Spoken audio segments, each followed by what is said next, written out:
Welcome to Fresh Talk News Channel. Today, we're diving into a breaking political development in Canada. Pierre Poilievre has lost the vote in a constituency he held for 21 years, and the upset came at the hands of a Liberal political newcomer.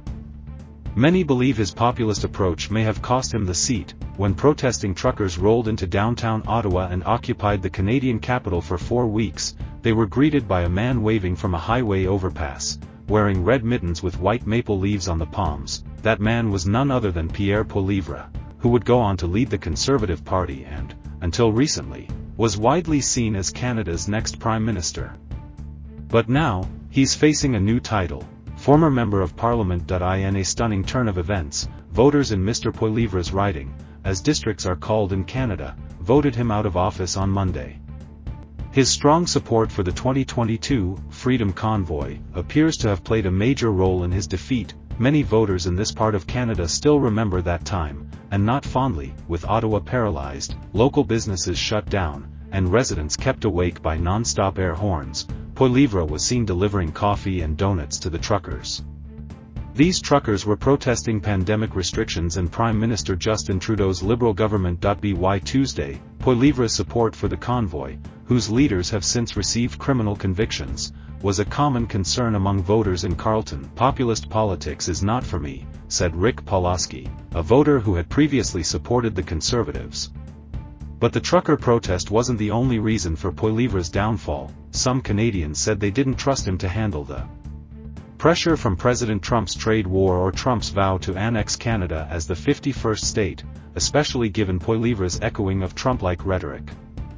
He's also criticized radical woke ideology, promised to cut foreign aid, shrink government, and eliminate public broadcasting. Others simply grew tired of his aggressive political style, a level of attack politics rarely seen in Canada.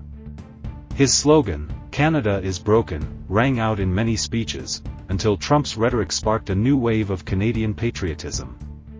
Many voters also felt he had neglected his local constituency as he focused on his national rise. Rick Pawlowski also said Poilievre's anti-vaccine stance, which fueled the trucker protest, was a deal-breaker. The fact that he has an anti-vaccine campaign really bothered me, because I'm a research scientist, Pawlowski said. Even some longtime supporters began to second-guess their loyalty. Megan Johnson, a lifelong Conservative, had voted for Poilievre ever since his first campaign in 2004. But the trucker convoy made her reconsider. After he went all in for the trucker convoy, I said, "I'm never voting for him again," she recalled while tending her yard on her 7-acre property. Still, she couldn't bring herself to vote Liberal, and ended up putting a Poilievre sign in her yard anyway. Now, it's important to note that in Canada, voters don't vote directly for the Prime Minister. They vote for local members of Parliament. Despite Poilievre's defeat, the Conservative Party still had its best showing in the popular vote since 1988, gaining seats in the House of Commons.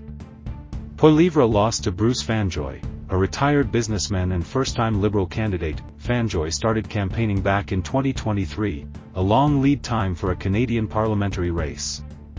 At the time, the Liberals were crashing in the polls, trailing Poilievre's Conservatives by nearly 30 points. Many blamed Trudeau for inflation, rising interest rates, and out-of-control housing prices. There were times in the past 2 years when canvassing felt like running against the wind, Fanjoy said. But after Trudeau stepped down and was replaced by former central banker Mark Carney, things got easier. In Manotick, one of the biggest villages in the riding, some voters said the tide had turned quickly. He seemed well-liked, until he wasn't, said Marilyn Schacht, who voted for Poilievre alongside her husband, Ryan. They felt Canada needed someone with Poilievre's tough style. People were always comparing him to Trump, Ryan Schacht said. Well, to fight Trump, you need someone like Trump. You don't want Chamberlain fighting Hitler, you want Churchill. And I think we've got Chamberlain now. By Tuesday morning, Poilievre's campaign office in downtown Manotick had already been emptied out. A volunteer closed the door, saying no one was available for comment. During his concession speech, Poilievre vowed to stay on as Conservative leader. The party previously ousted 2 leaders after election losses.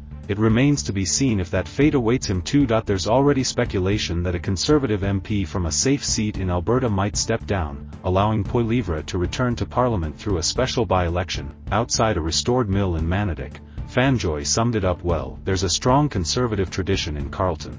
But it's not a Pierre Poilievre tradition. Thanks for watching Fresh Talk News channel. Don't forget to like and subscribe for more news and updates.